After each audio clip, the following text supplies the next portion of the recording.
ومن سيئات أعمالنا من يهد الله فلا مضل له ومن يضلله فلا هادي له أشهد أن لا إله إلا الله وحده لا شريك له وأشهد أن سيدنا ونبينا محمدا عبده ورسوله اللهم صل وسلم على سيدنا محمد وعلى آله وصحبه وسلم أجمعين أما بعد فيا أيها الحاضرون أوصيكم ونفسي بتقوى الله وطاعته لعلكم تفلحون وقال الله تعالى في القرآن الكريم أعوذ بالله من الشيطان الرجيم بسم الله الرحمن الرحيم يا أيها الذين آمنوا اتقوا الله حق تقاته ولا تموتن إلا وأنتم مسلمون.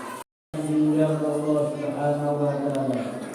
Puji syukur kepada Allah Subhanahu wa taala yang mana pada hari yang mulia ini kita masih berada dalam keadaan sehat walafiat, panjang umur, sehingga kita bisa berkumpul di masjid yang dicintai dalam rangka menjalankan salah satu kewajiban kita, yaitu salat Jumat berjamaah.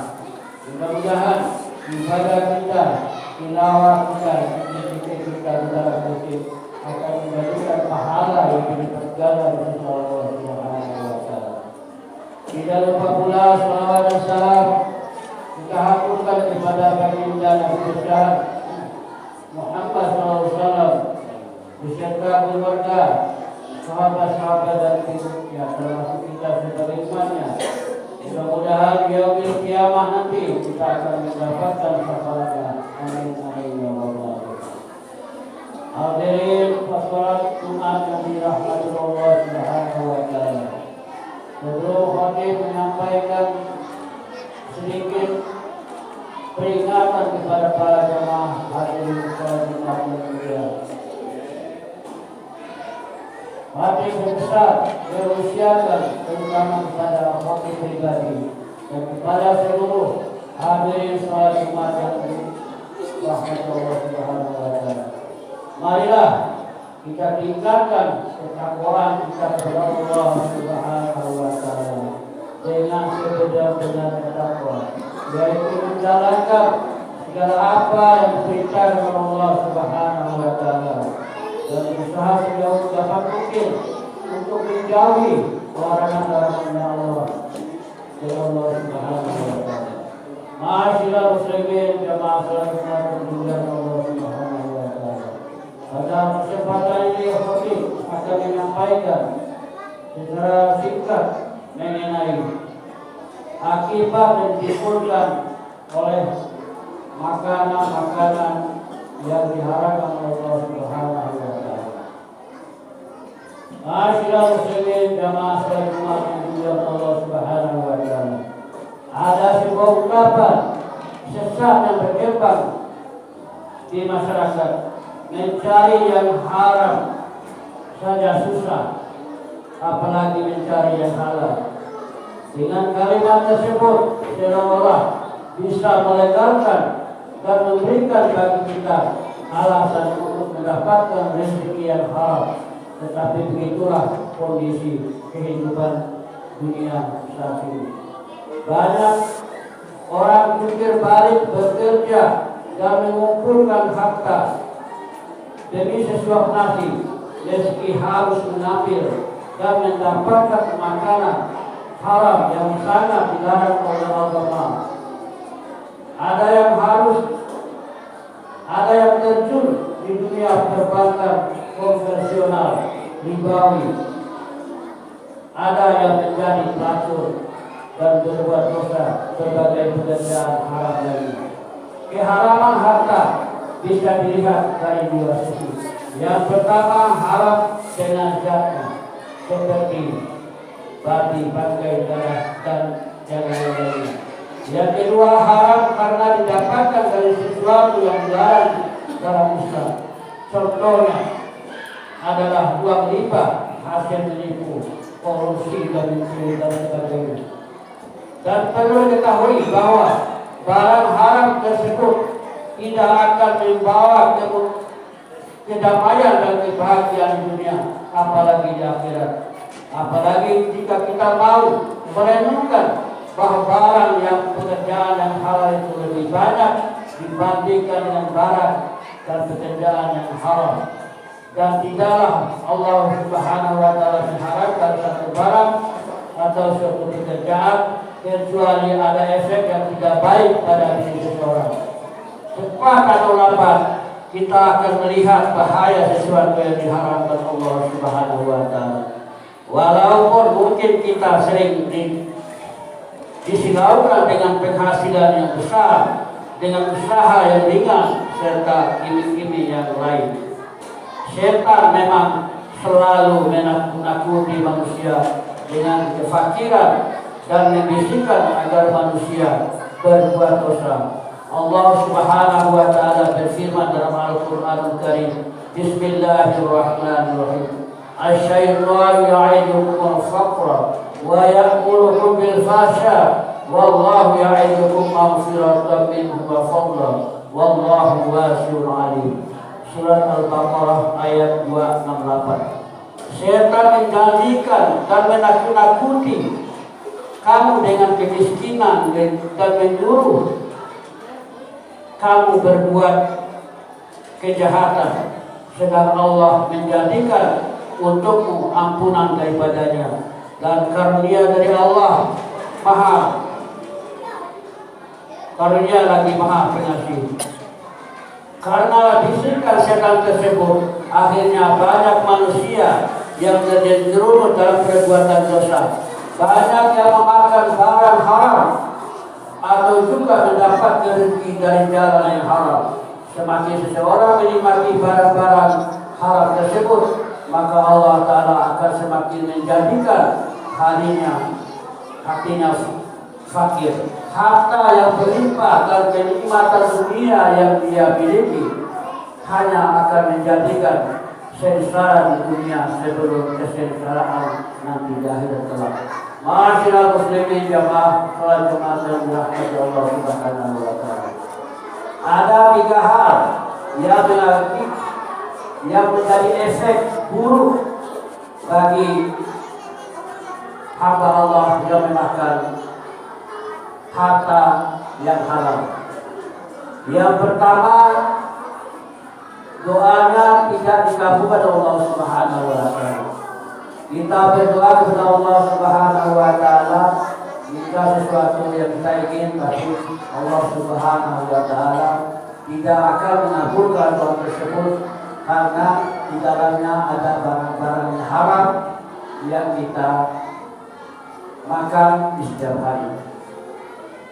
Ma'asyiral muslimin yang dimuliakan Allah Subhanahu wa taala. Saya sangat yakin kita telah banyak memanjatkan doa kepada Allah Subhanahu wa taala.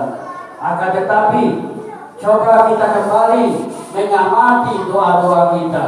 Berapakah perbandingan antara dosa yang telah dikabulkan, doa yang telah dikabulkan dari kita yang belum? Bila kita merasa pernah berdoa memohon sesuatu kepada Allah, akan tetapi merasa bahwa doa kita tidak dikabulkan, maka ada baiknya kita mencari tahu penyebab tidak terkabulkan doa tersebut. Ketahuilah para jemaah yang dimuliakan Allah Subhanahu wa taala, bahwa di antara hal yang dapat menghalangi terkabulnya doa adalah karena kita pernah makan dan minum, atau menyenangkan harta yang haram. Rasulullah SAW bersabda, wahai umat manusia, sesungguhnya Allah itu baik sehingga tidaklah akan menerima kecuali yang baik pula. Dan sesungguhnya Allah telah memerintahkan kaum mukmin dengan perintah yang telah Dia tunjukkan kepada para rasul. Allah berfirman, hai Rasul, makanlah dari makanan yang baik-baik dan kerjakanlah amal yang soleh. Sesungguhnya aku Maha mengetahui apa yang kamu kerjakan. Dan Allah juga berfirman, wahai orang-orang yang beriman, makanlah dari rezeki-rezeki yang baik yang telah kami karuniakan kepadamu. Selanjutnya ada kisah seorang laki-laki. Karena doa dalam hadis ini terdapat banyak hal yang dapat mendukung terkabulnya doa tersebut. Yang pertama, orang sedang dalam perjalanan musafir, perjalanan jauh. Yang kedua, mengangkat tangan ke langit. Yang ketiga, bertawasul dengan menyebut salah satu nama Allah Subhanahu wa Ta'ala. Yang keempat, sedang dalam keadaan susah. Jadi doa keempat hal ini semuanya dikabulkan Allah Subhanahu wa Ta'ala. Walau demikian halnya, dosanya tidak dikabulkan. Sebabnya adalah rezeki haram yang dia makan, minum, dan yang pernah disuapkan kepadanya semasa dia jadi anak-anak. Hendaknya kita bermuhasabah, introspeksi diri. Berapa banyak doa yang telah kita baca kepada Allah Subhanahu wa Ta'ala?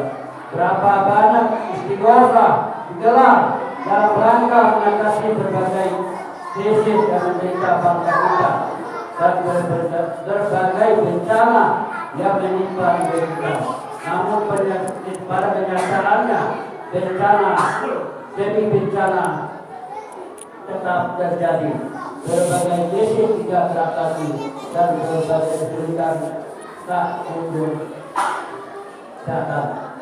Mungkinkah ini karena banyak bangsa Indonesia sudah terbiasa dengan praktik-praktik mendapatkan harta dengan cara yang haram, sudah terbiasa mengkonsumsi barang-barang haram sehingga Allah tidak mengabulkan doa-doa kita. Yang kedua, akan merusak keturunan kita, anak-anak kita.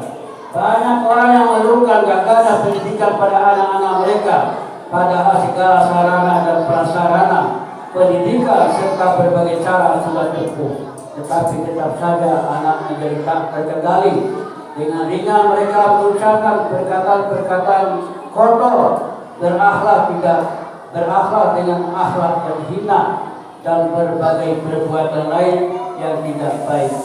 Bisa jadi hal tersebut dikarenakan anak tersebut tumbuh dari makanan yang disebutkan yang berupa haram, berpakaian dengan yang haram, minum dan makan dari yang haram, sehingga Allah Subhanahu wa Ta'ala menjadikan mereka jauh dari akhlak yang Islami. Sudah menjadi kewajiban bagi orang tua untuk memberikan makanan yang halal bagi anak-anak mereka. Kita harus ingat dengan firman Allah Subhanahu wa Ta'ala. Bismillahirrahmanirrahim. Ya ayyuhalladzina amanu qu anfusakum wa ahlikum nara wa quduha an-nas wal hijaratu 'alaiha malaikatun ghiladun shidad la ya'suna Allah ma amarahum wa yaf'aluna ma yu'marun. Hai orang-orang beriman, peliharalah dirimu dan keluargamu dari api neraka yang bahan bakarnya adalah manusia dan batu. Penjaganya malaikat-malaikat yang besar, kasar, keras, dan tidak menyuruhkan Allah terhadap apa yang diperintahnya. Kepada mereka dia selalu mengerjakan apa yang diberikan Allah Subhanahu wa Ta'ala. Surat At-Tahrim ayat 6. Untuk pendidikan yang sifat adalah makanan yang halal, jangan. Untuk pendidikan yang vital adalah makanan yang halal.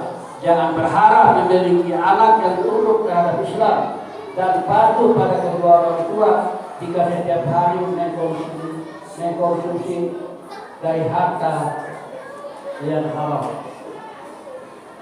Yang ketiga, harta haram bisa menjadi malapetaka di dunia. Kita pasti yakin bahwa alam semesta berupa beserta isinya adalah ciptaan Allah. Tentu kita pun beriman bahwa satu-satunya cara yang tepat untuk memakmurkan dan menjaga kelestariannya telah dengan mengindahkan syariat Islam. Banyak cara yang kita tempuh dalam menyembahkan dan mengelola harta ternyata melanggar syariatnya. Tidak heran bila kemurkaan Allah sering menghampiri kehidupan kita di berbagai bencana silih berganti mewarnai hari-hari kita. Bila dahulu negeri kita terkenal dengan negeri yang makmur, subur dan aman, sentosa, akan tetapi sekarang senantiasa dirundung bencana dan musibah. Bila musim hujan, banjir datang menghancurkan kehidupan banyak orang. Saudara kita, bila kemarau tiba, kekeringan pun menerpa gunung meletus, tanah longsor, bumi mengeluarkan isi perutnya, dan harga kebutuhan pokok terus melesat. Itulah pembahasan yang bisa kami sampaikan. Mudah-mudahan bisa bermanfaat terhadap diri pribadi dan pada seluruh jamaah sholat Jumat. Mudah-mudahan kita semua selalu berlindung Allah Subhanahu wa taala. Barakallahu li wa lakum wa lisa'iril muslimin wal muslimat wal mu'minina wal mu'minat fastaghfiruhu innahu huwal ghafurur rahim.